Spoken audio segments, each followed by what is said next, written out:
Today we're going to talk about setting up proportions, and we've actually been doing it in class. It's when two ratios are equivalent to each other. So you've seen me write one ratio and make it equal to another, and that's actually, it's a proportion. And it's called proportions because instead of saying equivalent, you can also say that they are proportional. Okay. So here's an example of a proportion. Now, yesterday's homework, we dealt with green and yellow balloons. So I'm going to use that as an example. So let's say there are 4 yellow balloons to every 3 green balloons. So there's my ratio. And then I can find an equivalent ratio. 8 yellow balloons to 6 green balloons is the same ratio. It's equivalent. We can simplify this, and it simplifies to 4 to 3. So these two ratios are equivalent, and we've just set up our proportion. These two ratios are proportional. So there's our proportion. Okay, and we know they're proportional because 4 times 2 is 8, and 3 times 2 is 6. So here is an example of a proportion. And we're going to use proportions to help us figure out problems. Okay? If they give you one ratio, you can use it to figure out another equivalent ratio. So for example, let's say that for every 3 dogs, there are 5 cats at the animal shelter. So for every 3 dogs,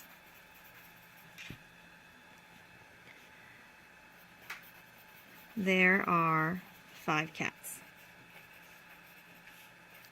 at the shelter. Okay. If there are 9 total dogs, how many cats are at the shelter?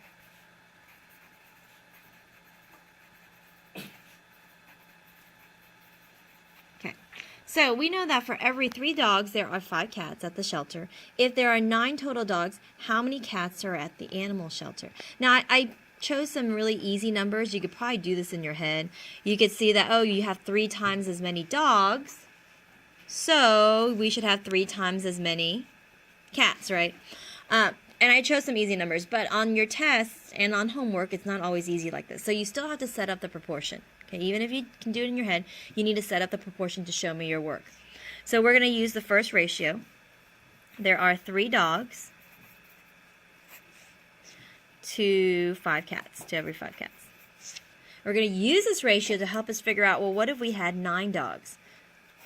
Okay, since we did dogs to cats on this side, we have to do dogs to cats on this side. So we know the dogs, there are 9 dogs, but we don't know the cats, and I'll put a letter there, a variable, to represent cats, C for cats.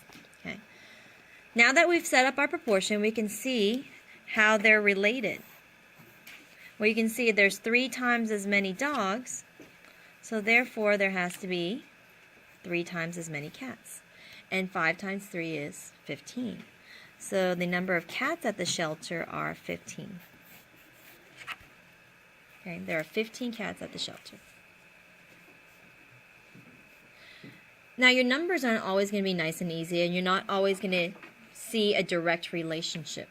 Okay, so we're going to do an example where it's a little harder. I don't have enough room down here, so I'm going to turn to the next page.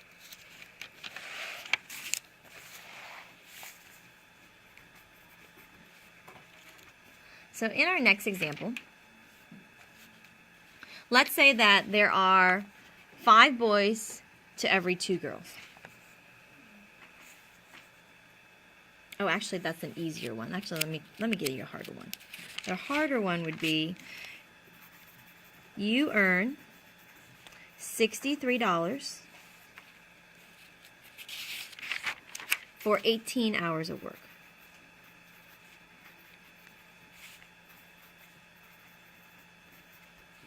Okay, so you earn $63 for 18 hours of work. How much would you earn for 15 hours of work? Excuse me.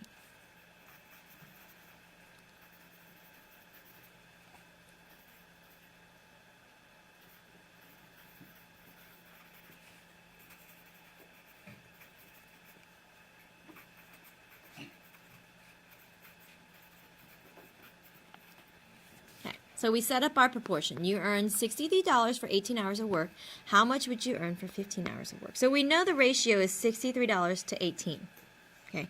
Now, guys, I know you're used to writing ratios $63 to 18 up and down, but remember, we can also write our ratios across as well, right? So for this one, let's do it across. So we can earn $63 to 18 hours of work. So then how much money, I'll put M for money, how much money would you get for 15 hours of work? Right? And we just do the lines, and we can even erase the colons after we're done. So this is our proportion. So your proportions, your ratios can go up and down. Okay, but they can also go sideways like this, because remember, we can write ratios horizontally, not always vertically. So sometimes you see it like this. So $63 go with the 18 hours. How much money would go with 15 hours? Okay. Now, we can't go from 18 to 15. Nothing divided by 18 can get us to 15. All right. So what do you think we should do? I'll take a volunteer. What do you think we should do first? Daniel, what do you think? Divide by 3. Divide this by 3 and this by 3? Yeah. Okay. Actually, there's a larger number we could divide by. We can simplify it even more. What's a larger number that goes into 63 and 18? Rachel? 9. 9, yeah. So, I mean, we could divide by 3, but let's divide by 9 to simplify it even more. 63 divided by 9 would be $7. And 18 hours divided by 9 would be $7 and 2 hours. Now, can we go from 2 to 15? No, we still can't, but is it at least it's a smaller number, right? So 2 to 15, 2 times what equals 15? Not any whole numbers, but you guys have all learned decimals and fractions. So how do we figure out 2 times what decimal or what fraction can get us to 15? What do you think? Aiden? 2 times 7.5. Yeah, you can divide. 15 divided by 2. So to figure out 2 times what equals 15, you would do 15 divided by 2. And 2 goes into 15 7 times, with 1 left over, and that 1 could go above the 2. So 7.5 or 7.5. So you know 2 times 7.5 or 7.5, whichever, if you're more comfortable with doing decimal operations, you can do that, or if you're more comfortable with fraction operations, you can do that. So to get from 2 to 15, it's times 7.5. So now to figure out the money, we have to do $7 times 7.5. Okay. So it's not always nice whole numbers. Sometimes it's a decimal. Sometimes it's a fraction. Now, if it's a repeating decimal, you cannot multiply a repeating decimal. You'd have to change it to a fraction. So instead of 7.5 repeating, you would do 7 5/9 or something. Okay. All right. So we do 2 times 7.5 gets us to 15. So then $7 times what can get us the amount? $7 times 7.5 gets us the amount of money we would earn. Multiplying decimals. Pretend the decimal's not there, so it's like 75 times 7. That would give us 525, but we have to put the decimal back in. There is one number behind the decimal.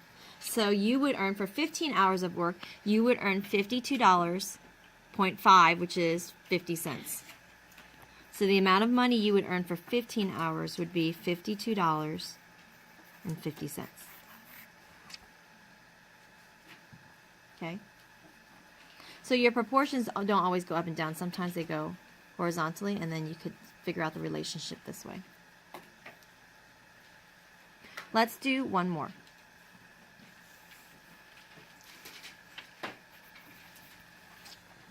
Let's say that there are 20 sodas. Oops.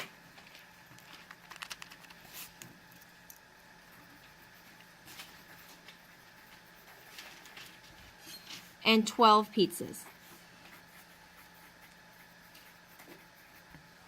Okay. If we order 30 sodas, how many pizzas should we order?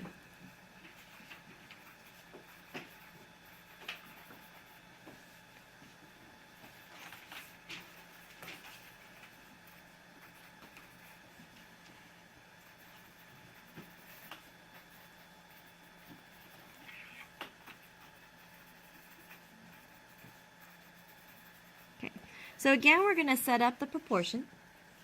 We know the ratio of sodas to pizza is 20 sodas to 12 pizzas, right?